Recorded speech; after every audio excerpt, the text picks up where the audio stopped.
CBN e a tecnologia, com Gilberto Sudré.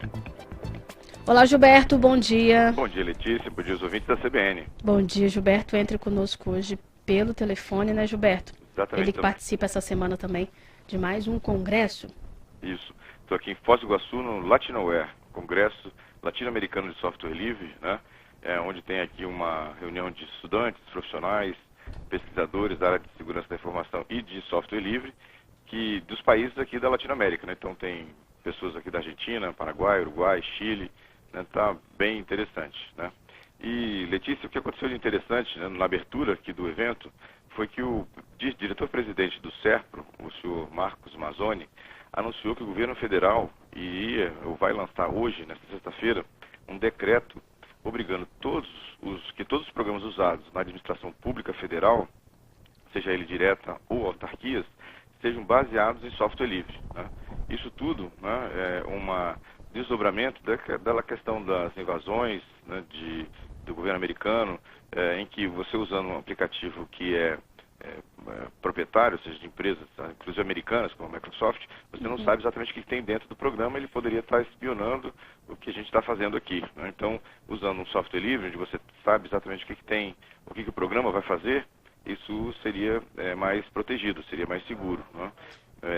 Inclusive, uma decisão também da Presidência da República anunciou nessa semana que iria abandonar a solução de correio eletrônico da Microsoft, conhecida como Exchange, e passaria a usar uma solução nacional brasileira chamada Expresso V3, que é um sistema de e-mails criado pelo Brasil, pelo SERPRO, e a partir de então a gente estaria migrando, o governo federal estaria migrando do Exchange para essa nova solução. Então, são medidas, né, que a presidente Dilma já tinha anunciado que iria tomar para melhorar a segurança interna das informações do país e também dificultar, né, ou seja, a questão de monitoramento de outros países em relação às nossas informações.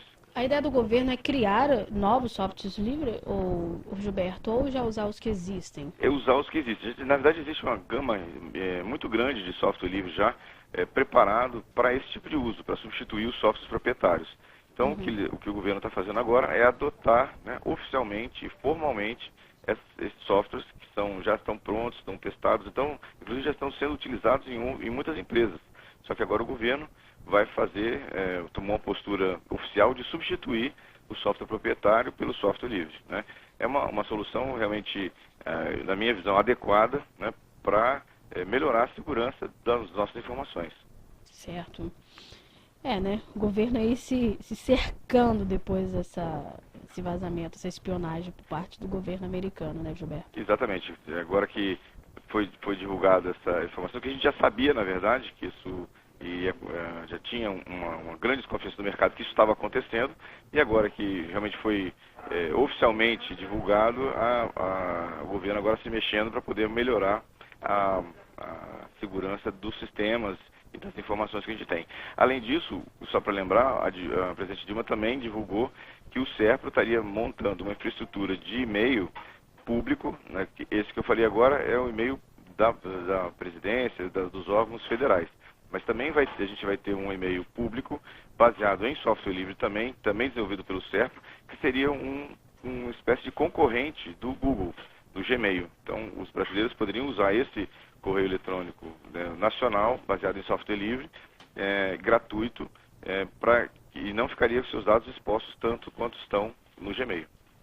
Tá certo, então. Gilberto, a gente tem uma dúvida da semana, dúvida do ouvinte, né? Que não deu pra gente esclarecer. É do Hamilton, desculpa. Ele pergunta qual que é o nome do programa que informa a operadora do número de celular, no caso, que a pessoa está ligando. De preferência que seja um programa gratuito. Então, legal, Hamilton. Obrigado aí pela participação, pelo envio da pergunta.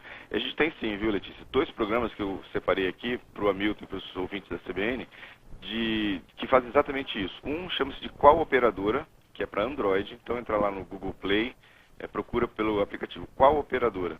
Então basicamente você instala, ele já te diz na sua agenda quais são os telefones ou de que telefones são de que operadoras, já que hoje em dia a gente não consegue mais saber, né, apenas pelo número se aquele número é de qual operadora especificamente. Então para Android qual operadora. Para o Apple, né, para quem usa iOS, o iPhone, existe também um aplicativo gratuito chamado Portabilidade ao símbolo de mais 9. Né? Portabilidade mais 9. É um aplicativo também gratuito. Entra lá no iTunes, procura por esse nome. E tem também um aplicativo que tem basicamente as mesmas funcionalidades. Né? Aí ele também já deixa registrado no número qual é a operadora? Ele fica um ícone do lado do número dizendo qual é a operadora daquele... número registrado na sua registrado agenda. na agenda, exatamente.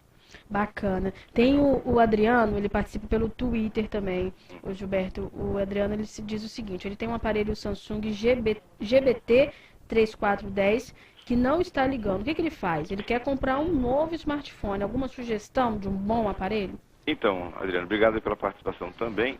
Bom, em relação ao aparelho que não está ligando, na verdade, a pergunta é verificar se a bateria está colocada corretamente lá na posição dela e se está carregada. Se isso está correto, na verdade, a minha sugestão é que ele leve o smartphone autorizado, ou seja, a distância é difícil de dar uma informação precisa de por que ele não está ligando. Talvez aí na autorizada, com certeza, vai ter uma solução para isso, né?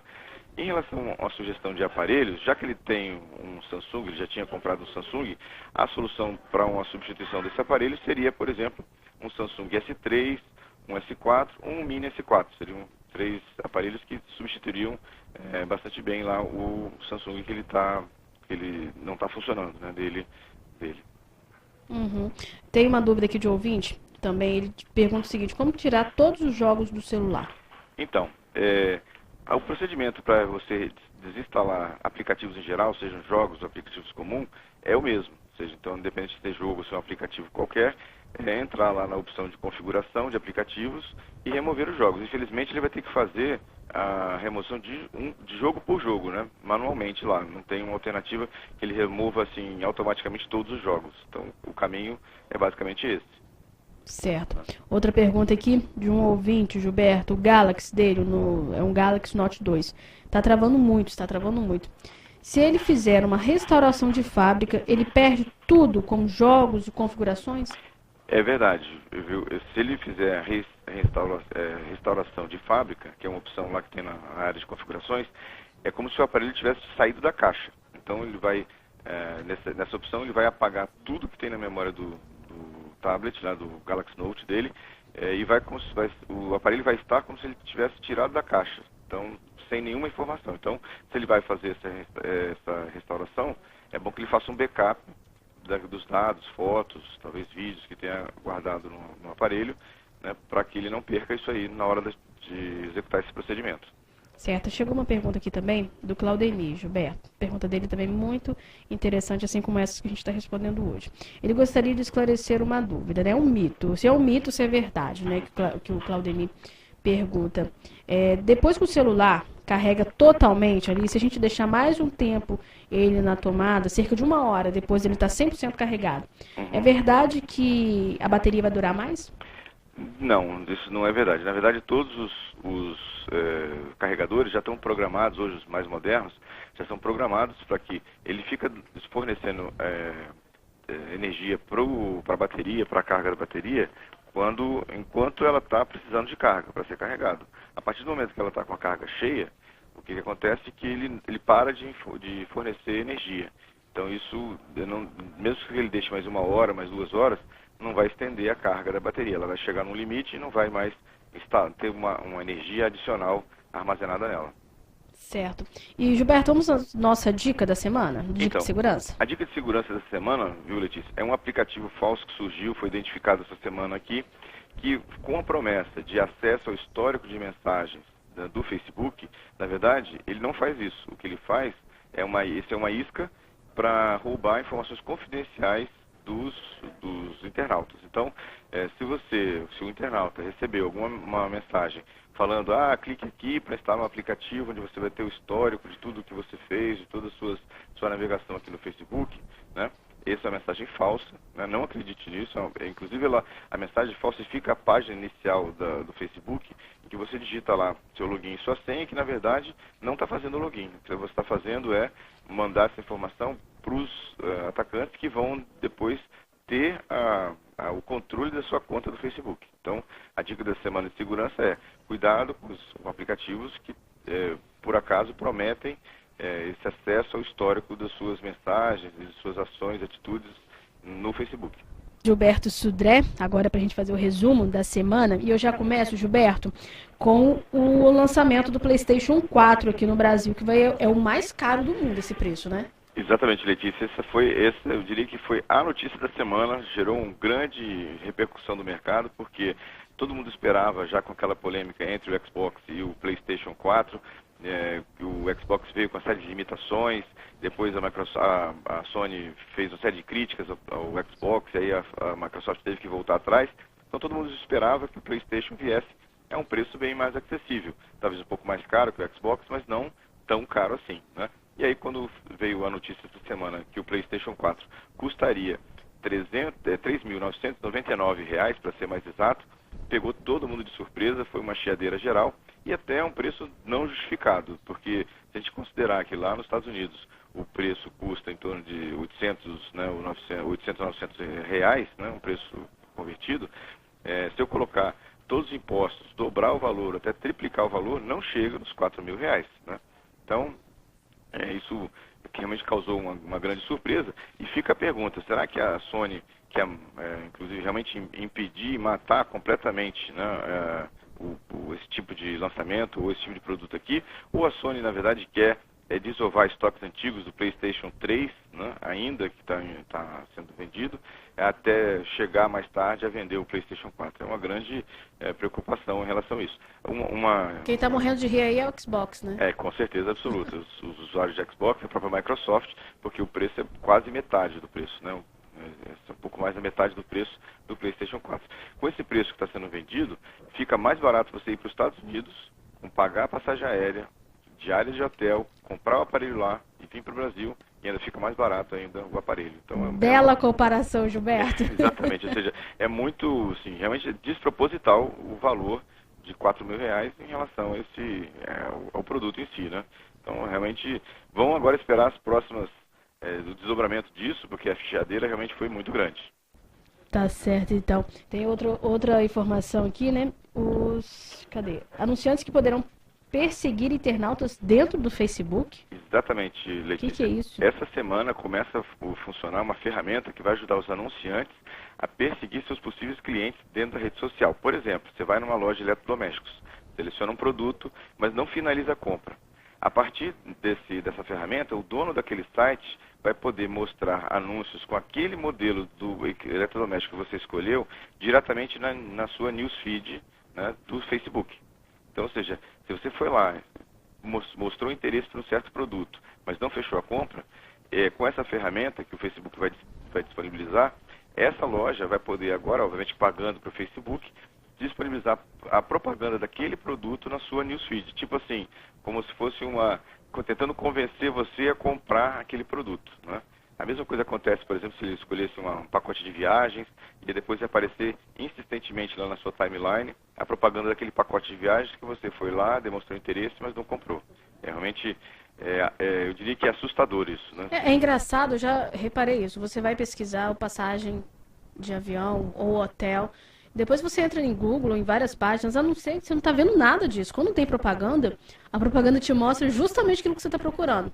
Exatamente, porque quando você fez aquela pesquisa, gravou no seu computador um pequeno arquivo chamado de cookie com aquela sua pesquisa. Daí para frente, quando você vai a outros sites, o banner consulta o seu computador esse pequeno arquivo dizendo que você teve interesse por aquele produto, e aí a partir daí as propagandas são todas relacionadas àquele produto que você uma vez pesquisou, né? Ou seja, como a gente fala, a privacidade na internet realmente acabou.